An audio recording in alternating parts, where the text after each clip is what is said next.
Bismillahirrahmanirrahim. Assalamualaikum warahmatullahi.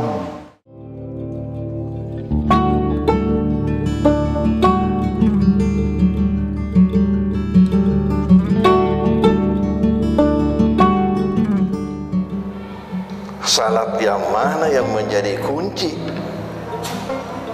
Salat yang mana yang menjadi kunci?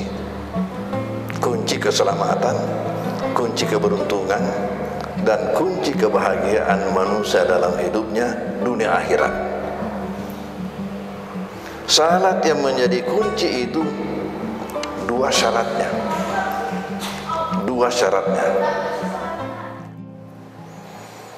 Assalamualaikum warahmatullahi wabarakatuh.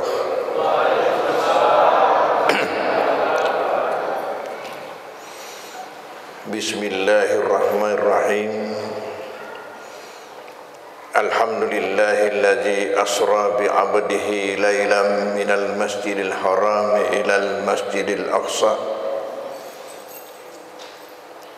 Wassalatu wassalamu ala man tasyarrafa bil mi'raji ila samawatil ula hatta wasala ila sidratil muntaha indaha jannatul ma'wa wa ala alihi wa ashabihi wa atba'ihi wa jami'i man ihtada.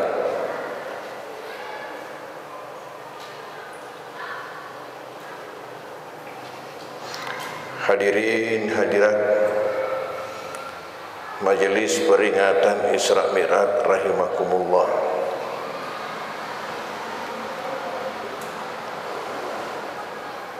Sebelum saya menyampaikan uraian saya, terlebih dahulu saya ingin menyampaikan terima kasih yang sebanyak-banyaknya kepada pengurus Masjid Al-Huda ini, khususnya kepada Ketua Bapak Profesor Haji Sabaruddin Garancang MA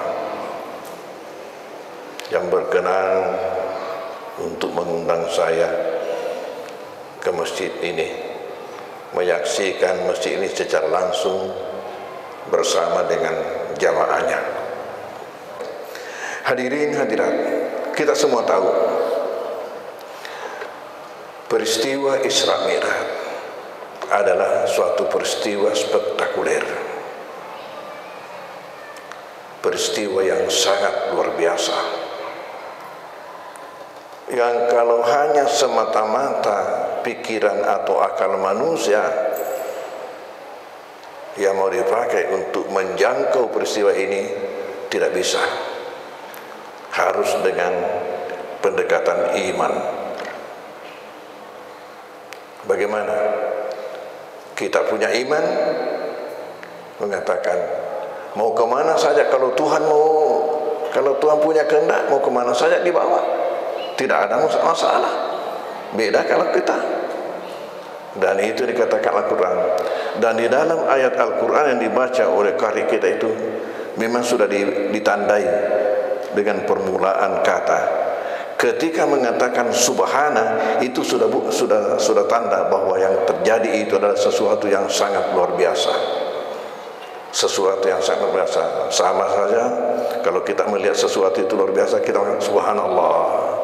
Subhanallah, ya itu. Ini orang mukmin bersyukur alhamdulillah, taubat astagfirullah, ya gitu. Hadirin hadirat, tentu perjalanan ini adalah perjalanan dua macam, horizontal dan vertikal. Yang horizontal itulah Isra-nya dari Masjidil Haram ke Masjidil Aqsa, yang vertikal adalah Mi'rajnya dari Masjidil Aqsa ke alam yang tertinggi. Lalu kita semua tahu di situ Rasulullah menerima perintah salat 5 waktu. Sekarang pertanyaan, rukun Islam ada 5. Rukun Islam ada 5: syahadat, salat, puasa, zakat, dan haji. Mengapa yang diterima di atas itu tidak satu set, 5 ini sekaligus? Mengapa hanya salat? Padahal jika seandainya jamaah ditanya, di antara rukun ini mana yang paling kamu senangi, terutama ibu-ibu, pasti yang ditunjuk adalah haji. Haji yang ditunjuk, tidak ada yang menunjuk salat. Tapi mengapa salat? Salat yang diterimakan Rasulullah itu karena salat adalah kunci keselamatan, keberuntungan, dan kebahagiaan manusia dalam hidupnya dunia akhirat. Salat adalah kunci keselamatan, keberuntungan, kebahagiaan manusia dalam hidupnya dunia akhirat.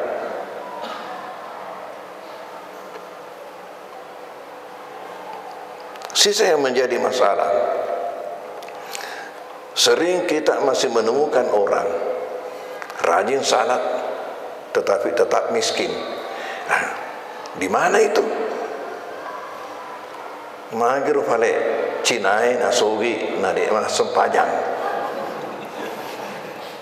Kalau salat ini kunci.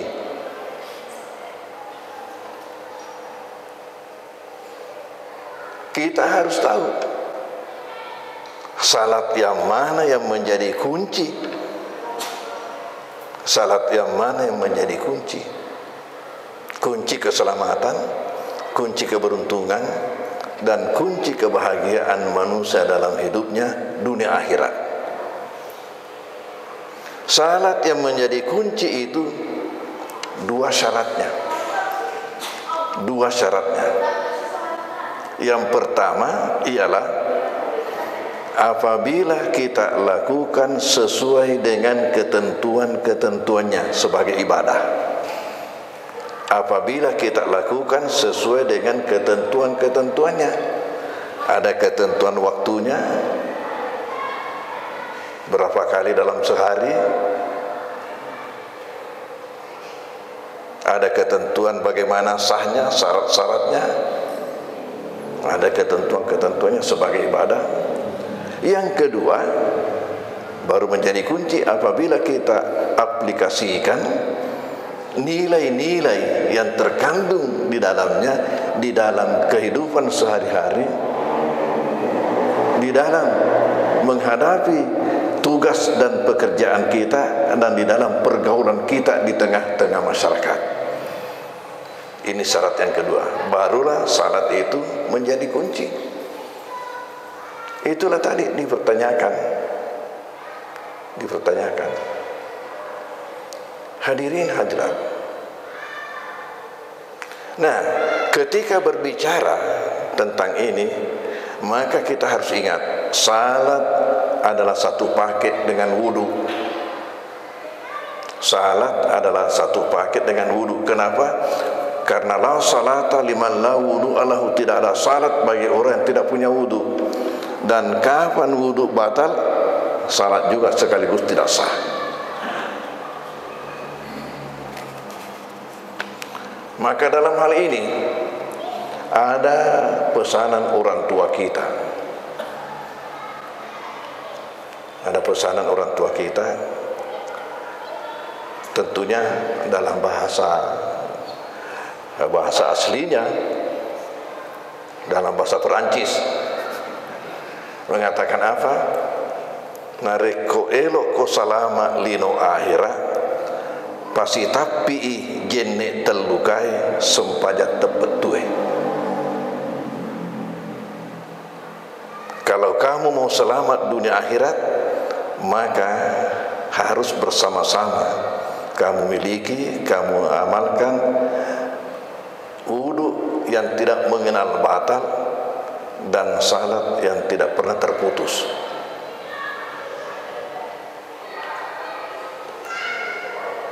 Apa yang dimaksud itu? Bisakah seseorang sekali berwudu lalu tidak pernah batal? Ini harus dijelaskan.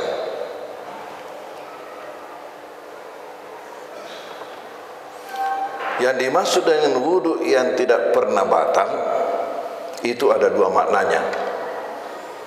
Yang pertama makna zahiriyah, yang kedua makna batiniyah, makna batinnya. Wudu yang tidak mengenal batal secara zahiriyah ialah wudu yang bersambung-sambungan. Batalnya wudu tak, batalnya disambungnya. Wudu siapa? Wudunya Bilal. Bilal kita tahu muadzin Rasulullah. Pernah suatu subuh ditanya oleh baginda Rasulullah, Bilal, apa amalanmu istimewa? Kenapa? Tadi malam saya dengarkan suara langkah-langkah kakimu di depanku di dalam surga. Ini pertanyaan Nabi kepada Bilal. Bilal, apa gerangan amalanmu yang istimewa sehingga saya tadi malam mendengarkan suara langkah-langkah kakimu di depanku di dalam surga? Saya mengatakan, kalau seandainya Rasulullah bicara macam ini kepada kita, biar tidak ada lagi bicaranya yang lain, udah gagal ini ya bana pengai, senangnya luar biasa, seakan-akan kita terangkat naik ke langit. Lalu apa jawaban Bilal? Saya tidak pernah batal wudu saya kecuali saya langsung ikuti dengan wudu berikutnya. Wudu bersambung-sambung, batal wudu lagi, batal wudu lagi.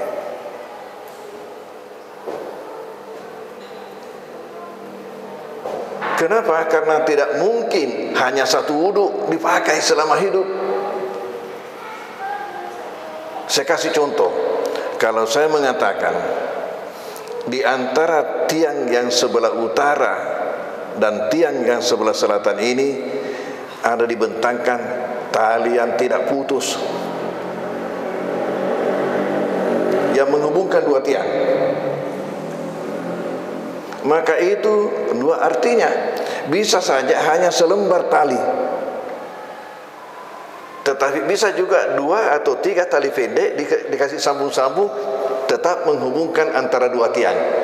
Nah, untuk wudu hanya makna kedua ini,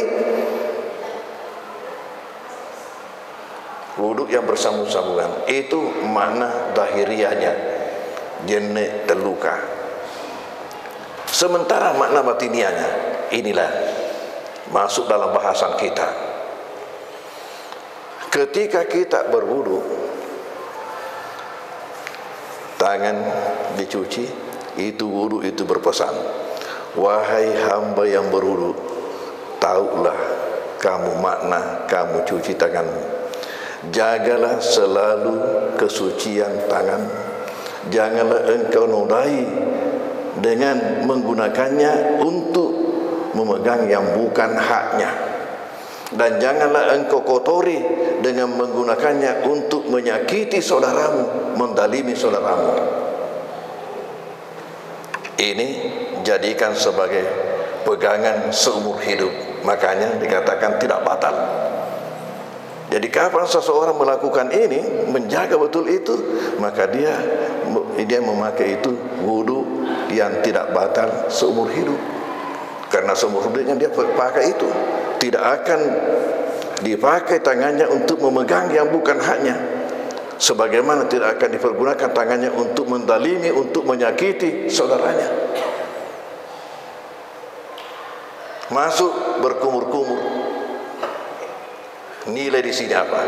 Wahai hamba yang berwudu, jagalah senantiasa kesucian mulutmu, lidahmu, tenggorokanmu. Janganlah engkau kotor dengan menggunakannya untuk berbohong, untuk menggunjing, untuk memfitnah, untuk mencaci, untuk bicara yang tidak benar.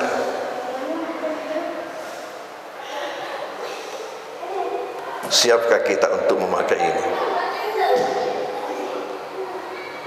Dan janganlah senantiasa kesucian tenggorokanmu, janganlah kamu relakan sesuap nasi yang tidak halal masuk di dalamnya. Rasulullah ada mengatakan dalam salah sebuah hadis, wala ayyahuza turaban fayajalu fihi khairum lahu ma yajala fi ma haramallahu alaihi. Ini orang yang berwudu yang tidak mengenal batal, bahwasanya dia mengambil segenggam tanah, lalu itu yang dimasukkan di dalam mulutnya itu lebih baik baginya daripada yang memasukkan di dalam mulutnya sesuatu yang Allah haramkan baginya. Inilah orang yang mau melakukan wudu yang tidak kenal batal.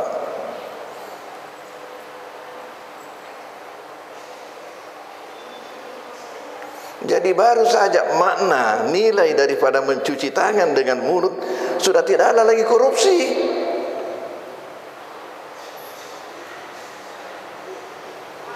Dan tahu korupsi itu apa kata Rasulullah? Bahwa akan datang suatu zaman, ya'ti 'alan nasi zamanun la yubalil mar'u min aina ahaza aminal halal aminal haram. Akan datang suatu zaman kata Rasulullah di mana orang itu tidak peduli dari mana ia ambil harta, apakah dari yang halal atau dari yang haram, kalau tidak memakai wudu yang tidak kenal batal.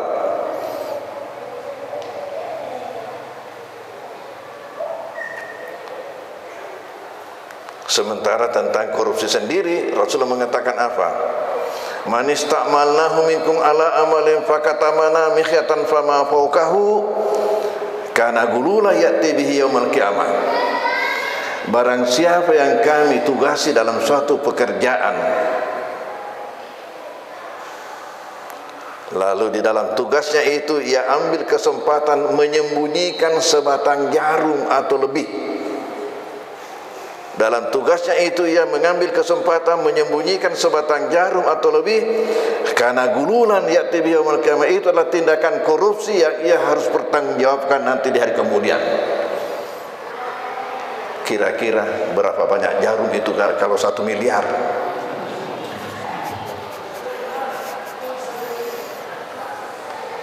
Ini mari kita mengamalkan ini, wudu yang tidak kenal batal dalam makna batinnya.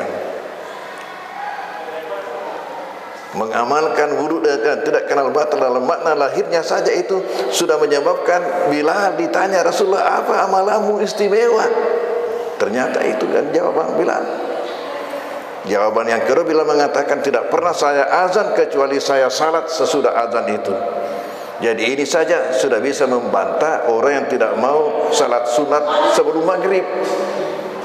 Karena bila mengatakan tidak pernah saya azan kecuali saya salat sesudahnya itu, saya salat sunat sesudah itu.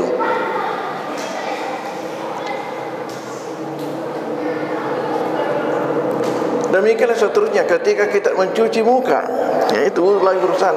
Wahai hamba yang berwudu yang cuci mukanya, tahulah maknanya itu. Janganlah engkau kotori kedua matamu dengan mempergunakannya untuk melihat sesuatu yang Allah haramkan bagimu. Begitulah semua. Ini makna wudu yang tidak mengenal batal dalam arti batinnya. Kita jadikan ini sebagai patokan hidup selama hayat di kandung badan, sehingga dikatakan tidak batal karena menjadi pakaiannya selama hayat di kandung badan. Kemudian pindah ke salat.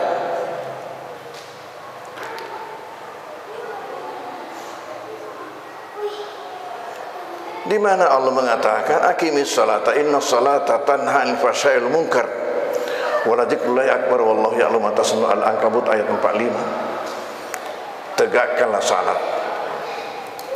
tahu salat itu mencegah dari perbuatan keji dan mungkar. Berarti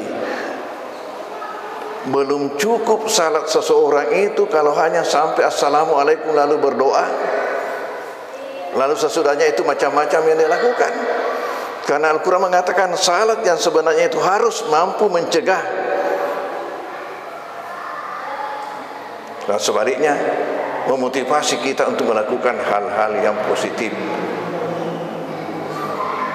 Yang pertama kita dapatkan nilai daripada salat ini bersama-sama dengan wudhunya ialah penjagaan kebersihan, pola hidup bersih dalam arti kata yang seluas-luasnya. Ketika kita diminta untuk cuci tangan, saya katakan itu buat non muslim oke, tapi buat orang muslim jangan diajar masalah kebersihan orang Islam.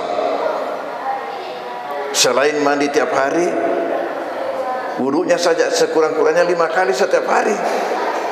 Itu ajaran agama kita.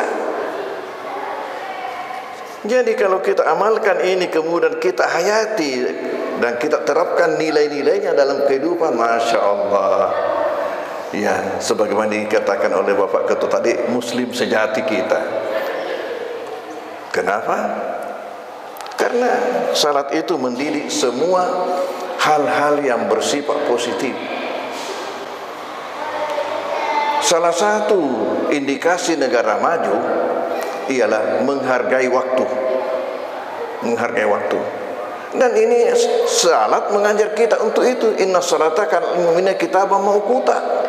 Salat mengajar kita itu untuk mengatur waktu, disiplin waktu. Itu waktu di negeri Belanda dulu, setiap halte itu di situ ada tertulis apa namanya, bus yang lewat di situ, bus nomor berapa, kemudian jam berapa, menit ke berapa, baru jam berapa, menit ke berapa, jam berapa, menit ke berapa. Dan itu pas. Saya katakan hebatnya orangnya. Najajane maki balandai ku mapaki. Ya, sementara kita biasa mapetu ada kawinnya jam 10, datanya jam 12. Sudah mengeluarkan ongkos begitu banyak mapetu ada, tapi kenyataannya lain. Orang buat itu. Ya. Lewat jam sekian, lewat sekian menit, lewat sekian menit, lewat sekian menit, baru lagi pindah jam lagi, lewat sekian menit, dan itu pas. Sampai di sana itu, waktu kami dulu itu banyak orang yang tidak punya mobil pribadi, lebih senang mobil karena pas-pas semua. Jadi kalau mau ke tempat kerjanya dia sudah hitung.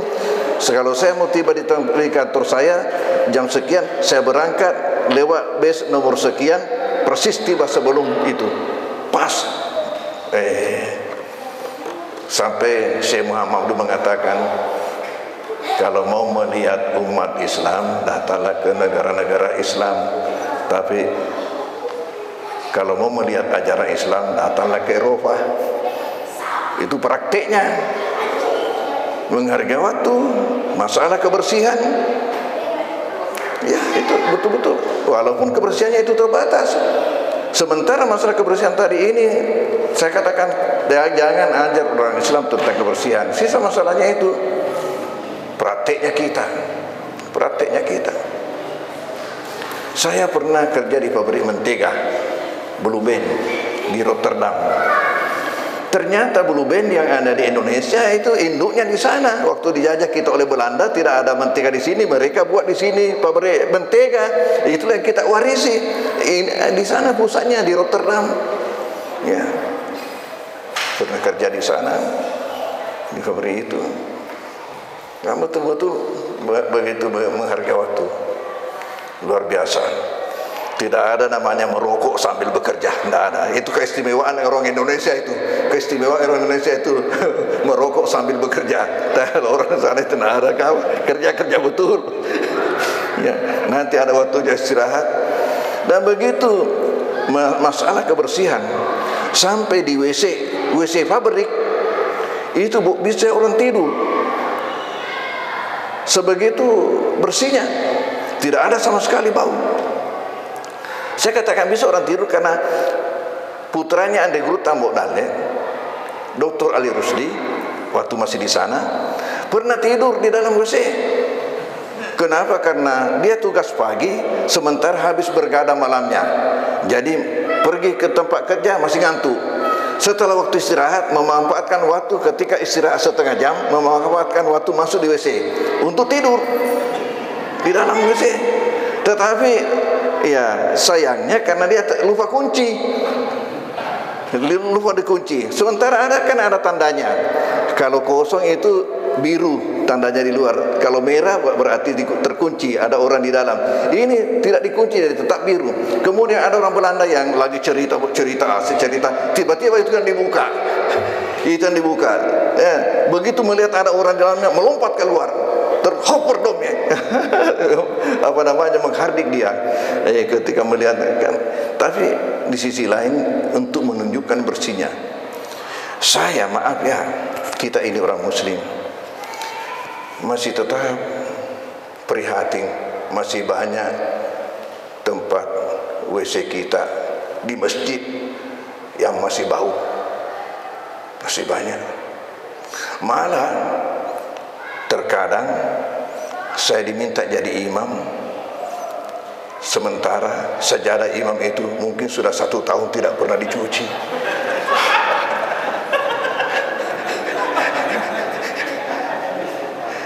Terpaksa kalau begitu saya sujud, saya miringkan kepala kalau sujud, karena ini musibah kita ini.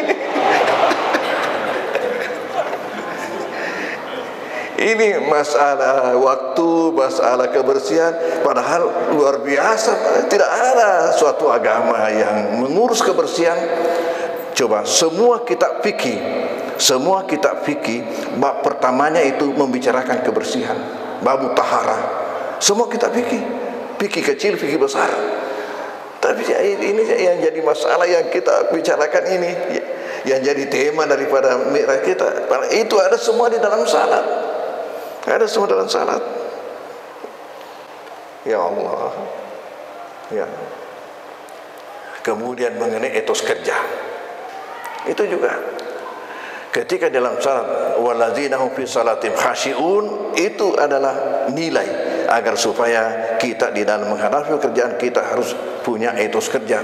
Mana lagi firman Allah yang mengatakan fa idza faragta fansab wa ila rabbika farghab.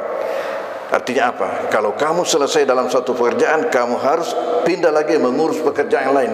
Kalau kamu selesai salat fardu, pindah kamu melakukan salat sunnah. Ya. Harus punya etos kerja. Ketika kami di Kairo, karena saya diangkat sebagai kepala suku, ketua teman-teman, saya biasa sampaikan kepada teman-teman bahwa kita belajar di sini, jangan sekali-kali di antara kita ada yang targetnya asal lulus. Yang penting buat saya asal lulus, jangan. Tapi harus target ranking. Kenapa? Karena usaha seseorang itu dipengaruhi oleh targetnya. Kalau targetnya asal lulus, pasti usahanya itu tidak maksimal, tidak optimal. Tapi kalau mengatakan saya harus ranking, dia harus berusaha maksimal. Jadi kalau bukan ranking 1, turunnya ranking 2. Kalau tidak ranking 2, turunnya ranking 3. Tapi usaha maksimal. Tapi kalau mengatakan yang penting saya lulus, usahanya pasti di bawah. Jadi bagaimana kalau tidak lulus? Cak bela no. Karena memang yang terendah yang menjadi targetnya yang terendah, asal lulus terendah, target terendah. Jadi ketika tidak tercapai berarti jatuh. Tapi coba kalau memang targetnya target ranking 1, tidak dapat ranking 2, tidak dapat ranking 3. Tapi kalau asal, begitu lepas asal, pada selamat. Hadirin hadirat,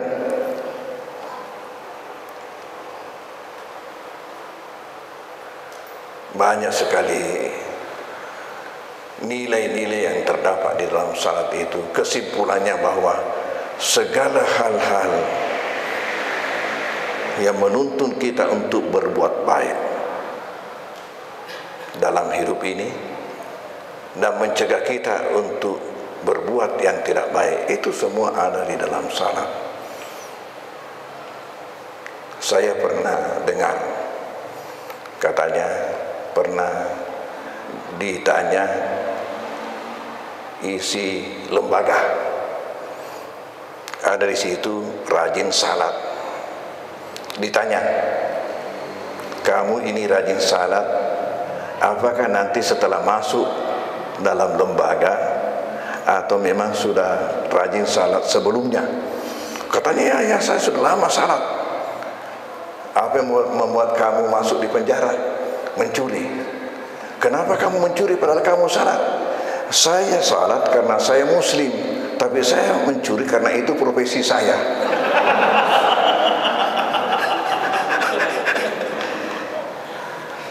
Inilah yang memisahkan salat dengan nilai yang ada dalamnya. Tetapi Andre Guruta Haji Abdul Muin Yusuf, beliau itu lama menjadi ketua Majelis Ulama Provinsi, dan itu yang digantikan oleh Andre Guruta Sanusi Baco, pernah bilang begini, pangako asam pajak toko, paboto ko asam pajak toko, parinu ko asam pajak toko, ya parampok ko asam pajak toko, asam pajak muko. Apakah kamu pencuri? Pokoknya salat ko. Ya, apakah kamu perampok? Pokoknya salat ko. Apakah kau minum? Salat ko. Apakah kamu penjuri? Pokoknya salat ko. Ya, salat ko, salat ko. Mudah-mudahan lama-lama salatmu membawa berkah kepadamu sehingga berhenti kamu terhadap pekerjaan itu. Ya, hadirin hadirat, kiranya ini yang dapat saya sampaikan dalam kesempatan ini, kesempatan silaturahim sekaligus untuk saling menyampaikan tausiah yang berkaitan dengan peristiwa Israel. Kenapa salat yang diterima Rasulullah? Kenapa bukan satu paket? Ya, salah satu hikmahnya ialah karena salat itu adalah kunci. Tapi apa menjadi kunci? Dua syaratnya dilaksanakan sesuai dengan ketentuan-ketentuannya, kemudian diamalkan ini, diaplikasikan nilai-nilai yang ada di dalamnya. Seorang yang salat itu pasti selalu berpikir yang positif, selalu yang baik, yang baik, yang baik, yang baik, menghindari yang buruk, yang buruk, yang buruk, yang buruk. Itu tandanya bahwa ini sudah salat betul. Kalau kita masih belum, berarti kita itu belum salat yang sebenarnya, yang menjadi kunci sebagaimana diterima oleh Rasulullah SAW. Hadirin hadirat, kiranya ini yang dapat saya kemukakan. Mudah-mudahan ada berkahnya semua, dan mari kita bersama-sama berdoa. Bahwasanya berdoa bersama mempunyai nilai tersendiri. Karena apa? Karena Rasulullah SAW pernah mengatakan, majtama'a mala'un fayad'u ba'duhum wa yu'aminu ba'duhum illa ajabahumullah. Tidaklah berkumpul orang banyak, dek nak depunga toigai, fayad'u ba'duhum, lalu di antara mereka itu ada yang membacakan doa, wa yu'aminu ba'duhum, dan yang lainnya mengaminkan, illa ajabahumullah, kecuali Allah ijabah doa itu. Barakahna doa bersama. Kita mulai dengan bersama-sama membaca pembuka segala kebaikan, Al-Fatihah. A'udzubillahi minasyaitonir rajim. Bismillahirrahmanirrahim. Alhamdulillahirabbil alamin, arrahmanirrahim, maliki yaumiddin. Iyyaka na'budu wa iyyaka nasta'in. Ihdinas siratal mustaqim, siratal ladzina an'amta 'alaihim ghairil maghdubi 'alaihim waladdallin. Amin. Bismillahirrahmanirrahim. Alhamdulillahirabbil alamin, hamdan yuafi ni'amahu wa yukafi mazidah. Allahumma rabbana lakal hamdu kama yanbaghi li jalali wajhil karim wa 'azim sultanik. Wa sallallahu ala sayyidina wa habibina wa syafi'ina maulana Muhammadin an-nabil mab'usi rahmatal alamin wa ala alihi wa ashabihi wa tabi'in lahum bi ihsanin ila yaumiddin. Allahumma ja'al jam'ana hadza jam'an mubaraka wa tarna ba'dahu tafarruqan marhuman ma'suma. Allahumma la tada' fi maqamina hadza dhanban illa ghafarta wa la hamman illa farajta wa la hajatan min hawaiji dunya wal akhirah fi ma fi ridak illa qadaita wa yassartaha ya rabbal alamin. Rabbana atina min ladunka rahmatan wa hayyi lana min amrina rasyada. Rabbana hab lana min azwajina wa dhurriyyatina qurrata a'yun waj'alna lil muttaqina imama. Rabbana la tuzigh qulubana ba'da idh hadaytana wa hab lana min ladunka rahmatan innaka antal wahhab. Rabbana atina fid dunya hasanah wa fil akhirati hasanah wa qina adzabannar. Wa sallallahu ala sayyidina Muhammadin wa alihi wasallam. Subhana rabbika rabbil izzati amma yasifun wa salamun alal mursalin walhamdulillahi rabbil alamin. Wassalamualaikum warahmatullahi wabarakatuh. Assalamualaikum warahmatullahi